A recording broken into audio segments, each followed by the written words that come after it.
بالله توكلت على الله. يا ألف أهلا بحبايب المصطفى في الكوكب كله. نوحد الواحد ونصلي على حبيبكم الهادي. وهنعمل مع بعض النهاردة ناجست أو بانيه المصانع، حاجة كده تحفة من الآخر، موفر معاكي جدا وكمان طعمه جميل جدا، ويا حلاوته بقى في تلاجتك وقت ما يجيلك حد فجأة أو تعملي سندوتش لأولادك، حاجة تحفة. يلا بينا نشوف تفاصيل الفيديو اللي معانا، أنا واثقة إنك هتنفذيه فورا. يلا بينا الفيديو. الفرخة كانت واخداها الوصفتين، ورك، كل وصفة فيها ورك ونص الصدر. يعني دي دلوقتي كده ورك ونص الصدر. طبعا نضفت منها الجلد. الوصفة اللي هعملها دلوقتي مش عايزة فيها جلد، يعني نفرمها ناعمة جدا. اهم حاجة نوصل لدرجة انها تكون زي العجينة بالظبط. انا هحط كمية بسيطة الاول عشان تفرم معايا كويس واشوفها دقيقة ايه. افرم الكمية زي العجينة كده وبعدين ارجع لكم تاني. شايفين بقى درجة نعومة اللحمة قد ايه؟ اللحمة اتكورت على جنب كده، بما معناه انها خلاص بقت كلها كتلة واحدة، يعني عجينة. اتأكد انها كلها كده بنفس درجة النعومة دي. تمام. بعد كده ايه، هكمل وارجع لكم تاني. انا نقلت الفراخ في كب اكبر عشان تقضي كل الكمية اللي احنا عاوزينها. دي كوباية هي فيجيتار. الفيجيتار انا هشوفه على فكرة ما فيهوش ملح، ملح قليل جدا جدا جدا، يعتبر معدم ملح. خلاص. برضو نسبة البهارات فيه قليلة قوي، لان هو يا جماعة ما تنسوش ان هو اصلا، معلش انا عايزه اقول حاجه، ما فيهوش اي نسبه بهارات. يعني عشان انا شفت في فيديوهات كتير، ناس كتيره بيقولوا الفيجيتار فيه تتبيلته، كورن فليكس اللي احنا هنستخدمه للكفر الاخير فيه تتبيلته. انا لسه ما دقناش الكفر، لكن هنشوف دلوقتي. شفت ده ما فيهوش اي تتبيله، ما فيهوش اي ملح. خلاص. او نسبه الملح اللي فيه قليله جدا جدا وما فيهوش اي طعم. خلاص. فاحنا هنضيفه هو طبعا مع المكونات بتاعتنا، هيضيف اضافه حلوه قوي، لكن هو محتاج ملح ومحتاج بهارات. طيب هنا بقى عندي باكو ايه، باكو كده بيكنج باودر. عشان كده البهارات اللي عندي عباره عن ايه بالظبط، يلا نشوفها مع بعض. اهم حاجه فيها مرقه الدجاج. مرقه الدجاج فوريه، طبعا بيكون طعمها احلى كتير من طعم مرقه الدجاج المكعبات. دي بهارات فراخ، معلقه كبيره ومعلقه كبيره توم على بصل باودر، بابريكا، جنزبيل بس حاجه بسيطه جدا، معلقه بسيطه. ده خلنجان. لو ما عندكيش، مش متاح عندك، مفيش مشكله، بس انا بحب اضيفه مع التتبيله بتاعتي. وفلفل اسود معلقه، نص معلقه صغيره، كاري وكركم معلقتين كبار. تمام. البهارات دي ومعلقه ملح كبيره. البهارات دي كلها مش هحطها طبعا على الخلطه. البهارات دي كلها هعمل كده اهو، علشان ما اقعدش اودي واجيب مرتين وثلاثه. خلاص خلينا كده نشتغل مره واحده. احنا هنقلب البهارات بتاعتنا كلها كده مع بعضها اهيت، وهناخد منها معلقتين كبار على الخلطه بتاعتنا، والباقي هنحطه على الكفر بتاع. ممكن نحتاج ملح، فهدوق واشوف هحتاج ملح ولا لا. معلقتين بهارات مشكلين كده من ايه، الخلطه الحلوه بتاعتنا دي. خلاص. طبعا الملح انا عندي، مرقه الدجاج ايوه فيها ملح، مرقه الدجاج فيها ملح، لكن الفيجيتار ملحه اذا كان موجود يعتبر معدم. هضرب الكلام ده كله بقى مع بعضه ضرب مبرح، واشوف انا معايا الميه دي ليه، عشان بس اذا لقيت العجينه بتاعتي مش بتشتغل معايا كويس في الكبه، اروح مزودها بس نقطه ميه اذا احتاجت. هو ده بالظبط اللي انا قلت عليه، ان احنا ممكن نحتاج شويه ميه صغيره. وانا بضرب ازود بس شويه ميه،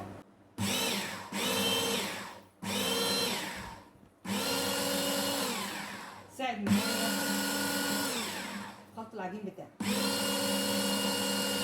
انا قلبته كده من ايه، من جنابه، عشان انزل كل الخليط وابقى مطمنه ان هو هيتفرم كله بدرجه واحده ناعمه. تمام. بس هاخده كمان لفه كده وارجع لكم. الخليط بتاعي كله تجانس زي ما انتم شايفين ما شاء الله. بس الملحوظه اللي عندي هنا ان انا اول مره اعمله بوراك، يعني احط فيها وراك لحم وراك، ففعلا الوراك بتسيب فيها خيوط. لازم ناخد بالنا من الحكايه دي، لازم هنشتغل كل الخيوط دي من العجينه. تصلح معايا للتشكيله اهيت. هنطلعها من الكبة واكمل واعيد عليها فرم ونرجع تاني. المكون ده في ناس فيه عطارين بيقولوا عليه كورن فليكس، في ناس تانية يعني العطار اللي انا جايبه منه كاتب عليها خلطة كنتاكي، فكل حد بيقولها بمسمى شكل. انا عايزه اشوف فيها ملح ولا لا. خلينا دلوقتي ايه اهو، هي خشنه جدا، هي دلوقتي خشن قوي، فانا هاخدها. هي ده مكون كورن فليكس. طبعا الكورن فليكس احط جزء من الخلطه دي عشان انا عايزه انعمه، لان هو كده بالنسبه لي خشن قوي. انا هشوف كده هضرب منه جزء واشوف هي نعمه شويه.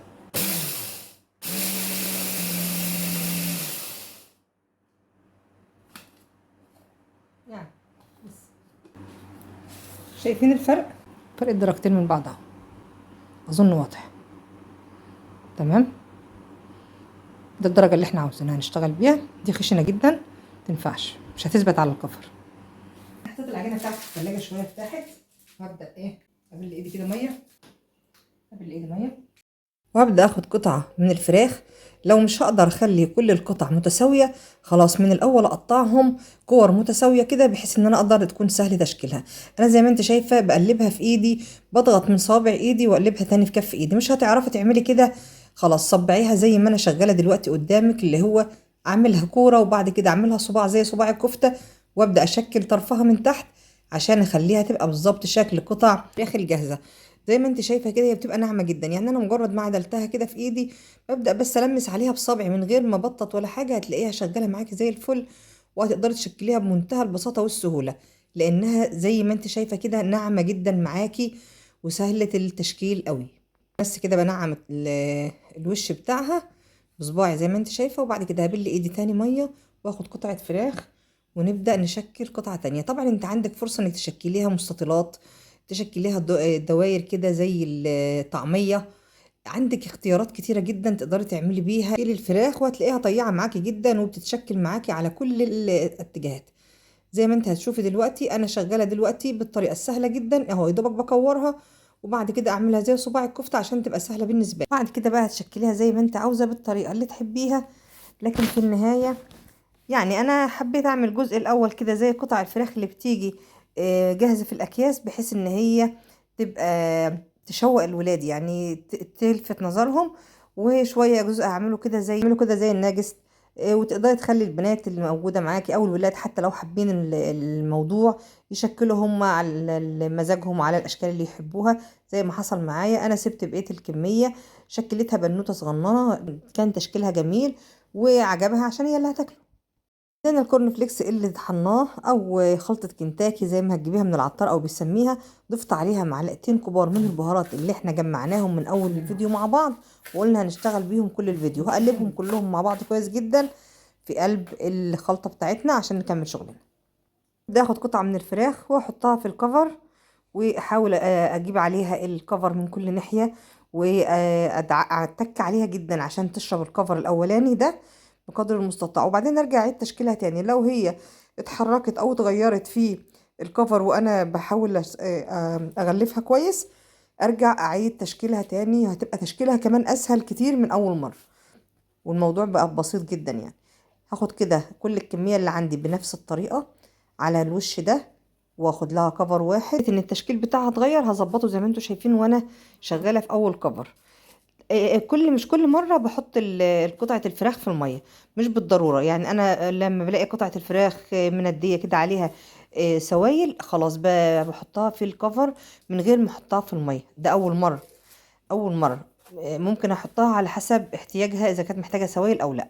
يعني زي ما انتم شايفين القطعتين الاخرين دول مش محتاجين خالص، لان انا لما خلصت تشكيل الفراخ غطيتها بكيس نايلون، فبالتالي فضلت محتفظه بطراوتها ما نشفتش.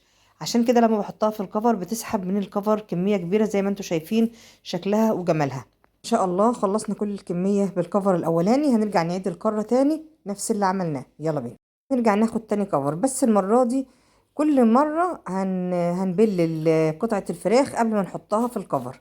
خلص كل الكمية اللي عندي، والمناديل المشمع دي بستخدمها تاني في اطباق التغليف اللي انا هعينها في الفريزر. زي ما انت شايفة كده ببل قطعة الفراخ مية، وبعدين احطها في الكفر بتاعها، اشربها كويس من الكفر. ارجع تاني اضغط على الفراخ من غير ما اغير شكلها، واديها من ناحيتين الكفر كويس جدا بحيث انها تتغلف بقدر المستطاع، ومن جنابها وكل حاجة. زي ما انت شايفة كده هناخد الكفر بتاعنا كويس من كل الاتجاهات، وبعد كده نوديها على صينية تكون مفروشة منديل مشمع.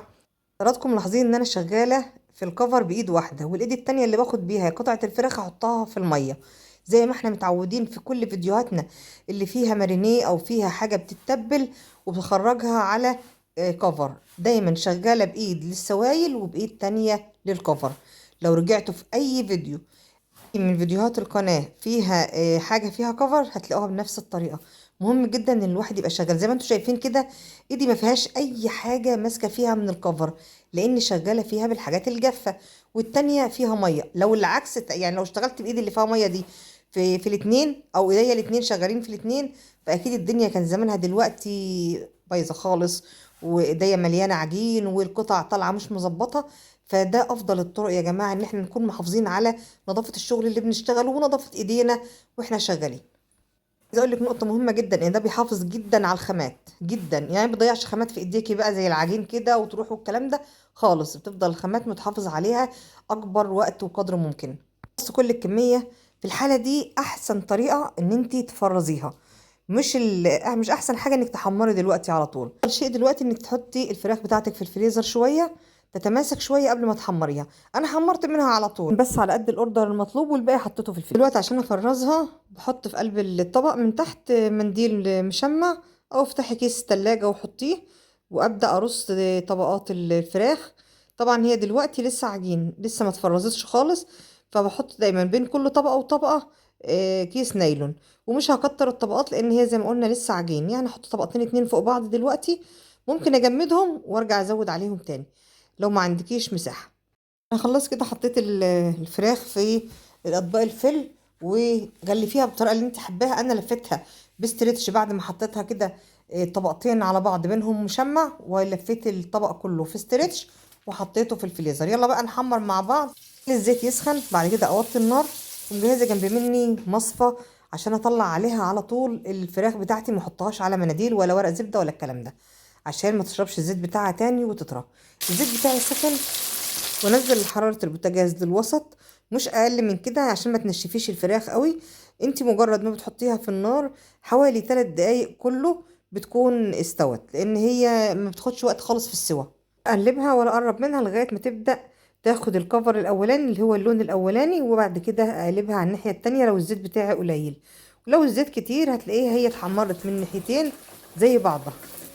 زي ما انت شايفه كده انا احتياطي بقلبها، لقيتها هي كل يعني من ناحيتين تقريبا نفس اللون، لكن طبعا اللون اللي تحت اغمق شويه فعشان كده قلبتها. بقيت تقليب بقلب بشوكه من جنب قطعه الفراخ علشان ممسكش الفراخ بالماسك ويطلع الكفر في الزيت. زي ما انت شايفه كده بقلب بالراحه بالشوكه، وبعد كده لما تتحمر كلها هرفعها بقى بالماسك بالشوكه زي ما تحبي. درجة السوا ودرجة اللون ترجع لك. هي لونها افتح شوية من اللي انت شايفاه في الكاميرا، يعني لونها فاتح شوية، حتى الزيت تلاحظ ان لونه كمان شوية ذهبي، لا هو اللون افتح شوية، فطلعة بصراحة جميلة جدا جدا. شوية دول بقى محمراهم قوي، ابن الصغير ما مش بياكل الحاجة غير متحمصة قوي ومحمرة قوي، تكاد تكون محروقة يعني. بس شوفوا رأيه فيها ايه.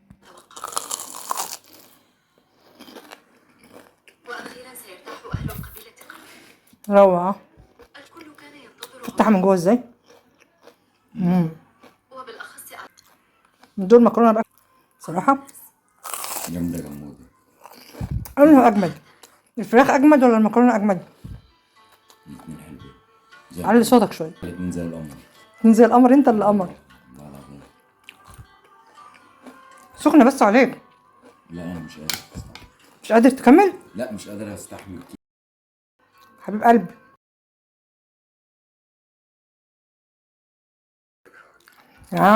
خد اني حته اللي انت عاوزه تحت كله مش معمول. عارف اي حاجه اللي انت نفسك فيه كله. دي مقرمشه قوي، خد حته طريه شويه. ولا انت عايزها مقرمشه كده؟